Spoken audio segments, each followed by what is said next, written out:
What's up, everybody? Just want to jump on here and give an update on Kemosabe, where we're at, what we got going on. It's been crazy, but just want to get on here and give you an update, show you where we're at and where we're not at, where we wanted to be, but we're not there yet. But let's show you what we're working with here. So that's an aluminum block mock-up. Got the turbo header sitting on there. So I've had to order a steering shaft because that one right there does not fit. It's supposed to be for this gen truck, but it don't work. So my plan is I got a steering shaft made for this truck coming, which eliminates the rag joint, which is what that was supposed to do, but it's wrong spline count and it doesn't even fit over it. But anyway, so I'm going to cut another hole about right in here below it. I'm going to drop the steering column inside the truck enough to get that to come out underneath the header. Once we do that, we can figure out what kind of spacers and bolts we need to lower the steering column. But once we get that, pretty much most of the major fab work's done. Still gotta, mock up and weld up the exhaust, but it's gonna come out down here in front of the tires and stuff. That's the intake I'm gonna run. Got to get it cleaned up. That is a Gen 4 intake. It's got a little bigger throttle body, bigger injectors, so should help out. Those are actually EA85 compatible injectors. So once we get everything mocked up, I still got to put the transmission in there so we know exactly where the engine's going to sit, so I can see if there's any more clearance than I've got to do, aka big hammer. Once I get that done, we should be able to, it should go together pretty quick, hopefully, because we got like 58 days, 59 days left. But I do have my engine ready to start assembling. I honed the cylinders, and how well you can see that. I got those cleaned up. Gotta install new cam bearings. Once I get them in, I've already got my rings and stuff gapped.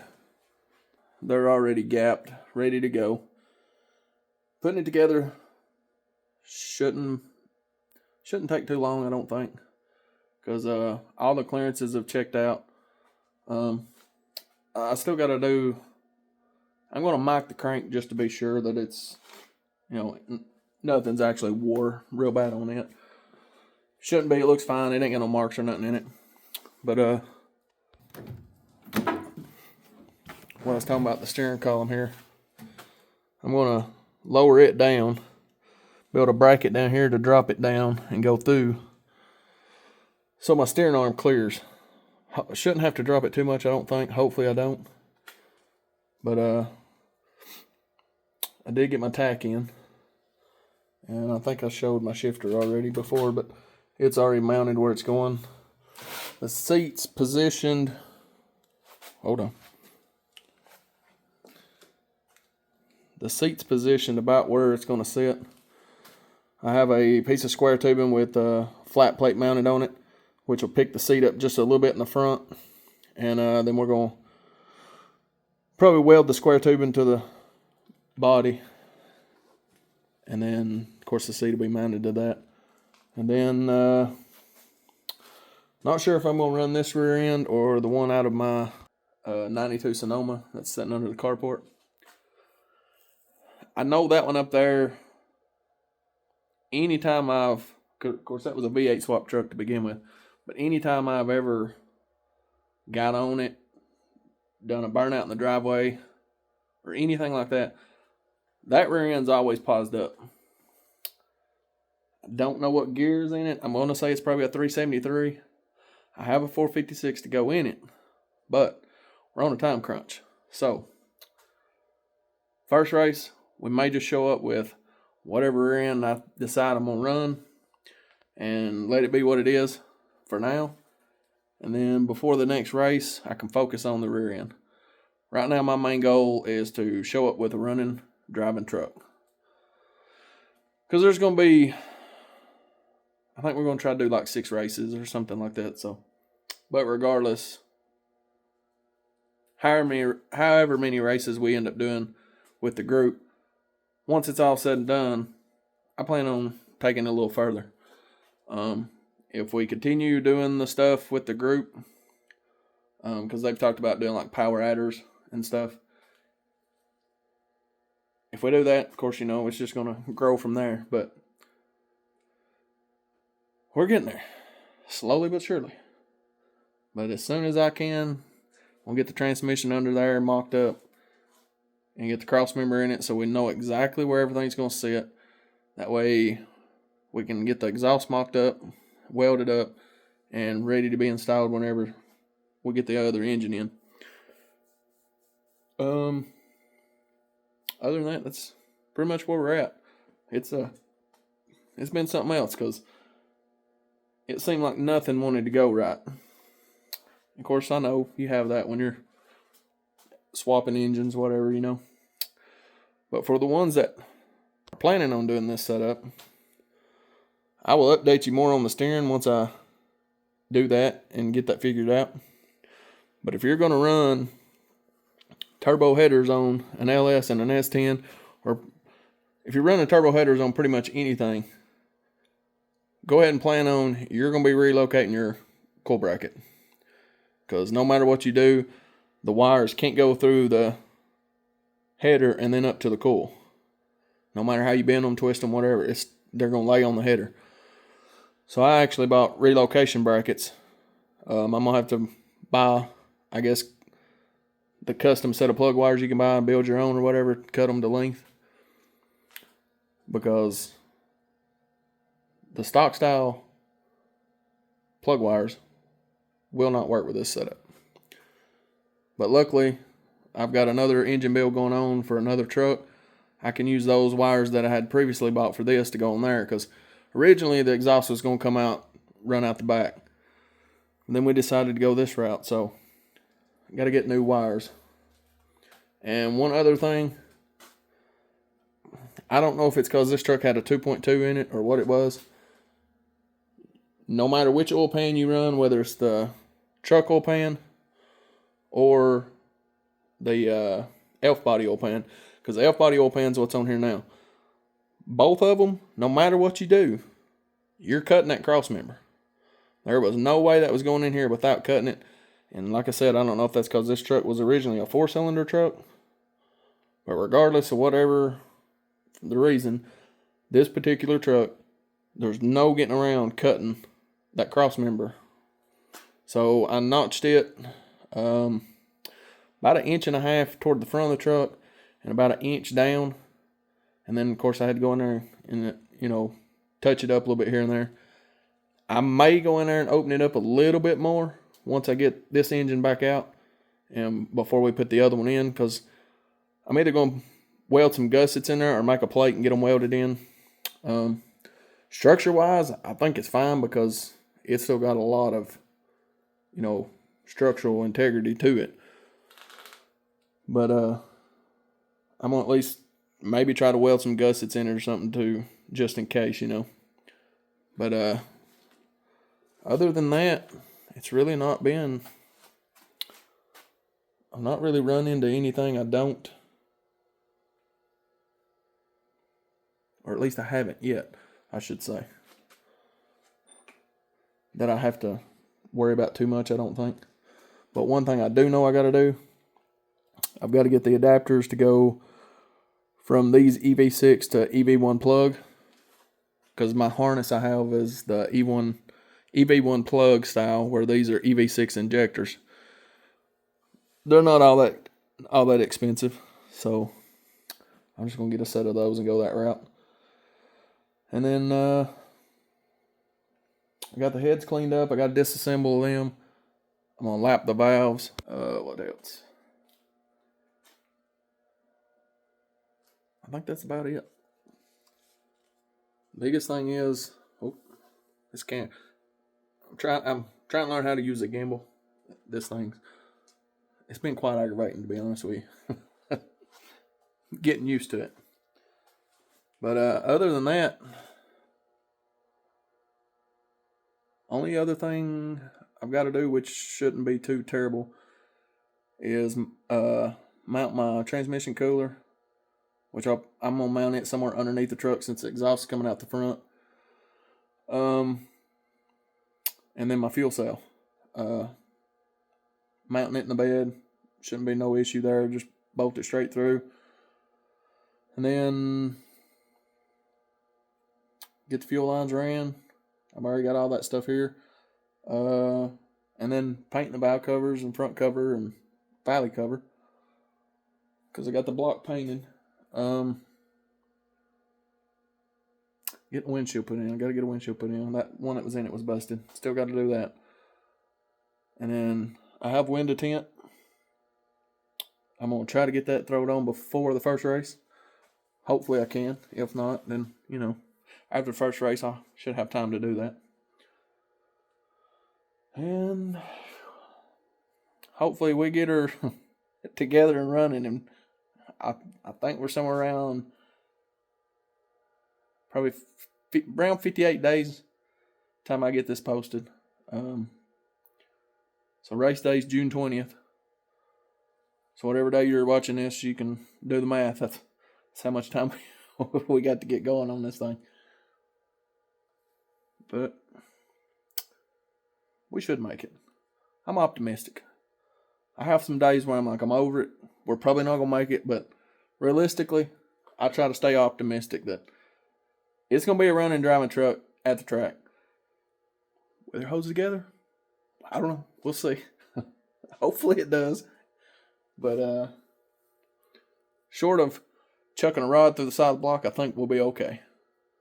And it should be a pretty peppy motor. I'm running a cam that come out with 6.2 engine. It's got pretty good size lift in it. But I did some math, did some numbers, and it's a decent size cam. And my rings are gapped for boost. So once we go power adder route, I should safely be able to run, 10, 12 pounds of boost starting off. That is if the motor holds up. If the motor don't hold up, then we can gap them to whatever we need for the next go around. But that's the plan. I don't know. We'll see. Hopefully everything works out. Sitting here thinking realistically I don't know of anything else that should give me a fit. But at the same time, who knows? Because I didn't think it was going to be... I knew there was going to be some work involved, but I wasn't expecting a lot of the parts that I bought not being able to run them, not being able to use them. And that's one other thing I'll go ahead and tell you too if you're planning on doing this setup. I just remembered and thought about it. If you're going to run turbo headers, for this gen body style in particular, I can go ahead and tell you this for a fact. Your alternator, you can't do a low mount because it hits the steering box on driver's side. If you're not running AC, it should fit on this side. They make bracketry. It's relatively expensive because the only people I've seen that make it's ICT billet, and it's like $265 for the bracket setup. We're working with a budget here, so I didn't go that route. The truck accessories will fit here. With the power steering pump on here, the pulley is real close to the gearbox. So if you're planning on that, just keep that in mind. I'm not running power steering, so I'm just going to loop my lines to a little cooler thing that comes up front and let it be. As long as it don't have no sticky spots in it, we should be fine. But the truck bracket will work with the alternator because it puts it right here. But if you buy the aftermarket brackets, the ones that kick to the side, the bracket sets right here. This runs through the bracket where your alternator would sit. Well, none of that was in the picture. But what I was talking about is this bracket runs up right here, and it wraps right here where your alternator would be. So this comes through the bracket. So it won't work with that setup. So you have to run a truck style setup where your alternator's here. So what I did, instead of using the aluminum bracket, which is kind of heavy, to be honest with you, to be cast aluminum, I got the billet style that mounts straight up right here, just the two plates. It should set the alternator out where it needs to be, and I shouldn't have to worry too much about my crossover for my fuel rails, because I'm probably going to change them out to AN style rails, because everything I've got is AN. Trying to think if there's anything else. That's all I can think of for right now. So I guess stay tuned for the next one, and we'll see where we're at. It's been a minute since I filmed anything, because I've really been in here just trying to get stuff figured out.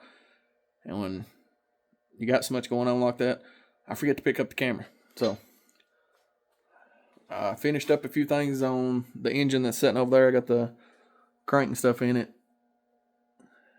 I was going to go ahead and put the rods and pistons in, but I'm waiting on my ring compressor to get here. I ordered an adjustable that's tapered that works a lot better than the little thin metal ones. So it should be here by Friday, I'm pretty sure. So once that gets here, I'll pretty much have that engine rotating assembly done. Then all I can do is put the heads back together, lap the valves, and they'll be ready to go back on. And that engine's just a stage 2. It's punched 30 over. It's going in a Cat Eye Silverado. I'll show you more about that when we get that truck back in here. But as far as the race truck, that's where we're at. Tomorrow my goal is to get the block flipped over where I can put the cam bearings in it. Because once I get them in, I can start putting it back together. And my plan was, have both of these engines to the same point to where when I put that rotating assembly together, I could come straight to mine, do it at the same time, because I already got everything out and everything's fresh on your mind at that point. But since I got to put cam bearings in mine and I ain't had a chance to do that yet, I went ahead and just did the rotating assembly on that one. Or, well, the crank. I don't have the pistons in it yet, but. And then, brake lines. Got to fab up some brake lines for the line lock and all that good stuff. But I pretty much know where all that's going to go. I kind of already have it laid out to where it needs to go. I just have to put the front end on it to do it. But I have to do that anyway to have the exhaust built. So while that's front end's together and that's being mocked up, I will figure out exactly where my brake lines are going and try to get those made at the same time. And then do our best to get it fired up in the next few weeks. Realistically, I would love to have it running by the middle of next month. If I can have it running in the middle of May, that gives me several weeks before race day to test, tune, which it'll be street tuning, because part of the rules was we can't take them to a track and try them out, but we'll do a little street tuning, make sure it's running good, running right. I'm not going to beat on it because I don't want to break it before I get to the race, but hopefully by the middle of May, we get to hear this thing fire up. And if I have to take a big hammer and massage the firewall some more, at this point, I'll do it. I know I done painted the firewall. I should have waited. But looking at other builds, I didn't think I was going to have to do all this, because a lot of builds you don't. I don't know. Like I said, I don't know if it's because this thing was a 4-cylinder or what. Because I got a friend of mine, he's got this same body style, but his truck was a 4.3, and they didn't have to cut none of that on his. And I don't know. It got to the point where it was stressing me out. So I was like, you know what? Screw it. It's painted. I get it. I can touch it up later on if I need to or want to. I just took a hammer and started beating the lip up, massaging some of the firewall back so we got enough room for the bell housing bolts. Because, you got that pinch weld lip that goes all the way around the bottom of the firewall. I just rolled that up, bent it up. But that's part of it, I guess. So yeah, stay tuned for the next one. We'll see where we're at. And hopefully we hear this thing fire up soon. We'll see you.